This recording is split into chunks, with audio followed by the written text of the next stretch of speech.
আচ্ছা ঠিক আছে। আচ্ছা ঠিক আছে ম্যাডাম, তাহলে আমাকে একবারে একসাথে 3 মাসের বেতন দিতে হবে।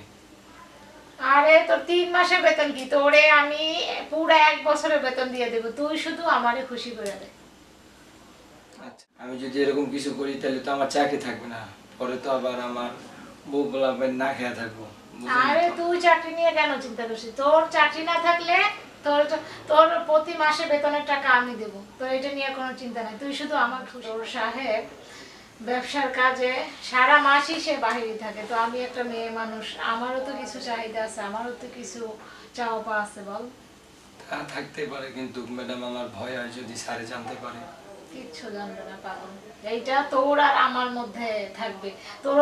তোরও তো ইচ্ছে হয় বল, আমারও তো ইচ্ছে হয়। তুই কি চাস না আমাদের দুজনের মনের ইচ্ছা পূরণ হোক? চাই তো ম্যাডাম, কিন্তু তারপরেও যদি তোর সাহেব ব্যবসার কাজে মাসের বাচ্চা আছে, আর বউয়ের তো একটা চাহিদা আছে না, আমি তো মেয়ে মানুষ, আমি তো বুঝি, তার তো কিছু চাহিদা আছে, তোর তো যাওয়া উচিত। আরে আমরা ম্যাডাম হচ্ছে গরিব মানুষ, আমাদের শখ চাইলেও আমরা কিছু করতে পারি না, তাই এই জন্য আমরা সব মনের ভিতরে তুই এই জায়গায় পড়ে রয়েছি। আর আমরা শখ করে আর যাইতেও পারি না, কারণ আমরা শখ করে যদি যাই তাহলে বউ পোলাপান না খেয়ে থাকবো আমরা। তো সব তো তুই আমারে দিয়েও পূরণ করতে পারিস নাকি? কি যে কোন ম্যাডাম, আপনার দিয়ে কি আর আমি ওই সব পালন করতে পারবো? তুই চেষ্টা করে দেখ, ঠিক পারবি। ম্যাডাম আপনি হচ্ছেন বড় লোক মানুষ, আমি হচ্ছেন গরিব মানুষ, ম্যাডাম আপনার সাথে কেমনি কি করবো?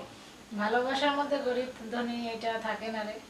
না, তারপরও একটা ম্যাডাম আমার জানি কেমন ভিতর থেকে ভয় ভয় লাগে। গরিব আর ধনী তো প্রায় আসলি অনেকদিন হয়, বাড়িতে যাস না কেন? বাড়িতে গেলে আমার বউ পোলাপানকে খাওয়াইবো কে? আমি ছাড়া তো আর আমার বউ পোলাপানের কেউ নাই, বুঝলেন নাই? এই জন্যই তো বাড়ি যাই না, এই জায়গায় পড়ে থাকি, এখান থেকে ওদের খরচ চালাই পারি। না, আমার এই মাসের বেতন আর লাগবে না ম্যাডাম, আমি যাই।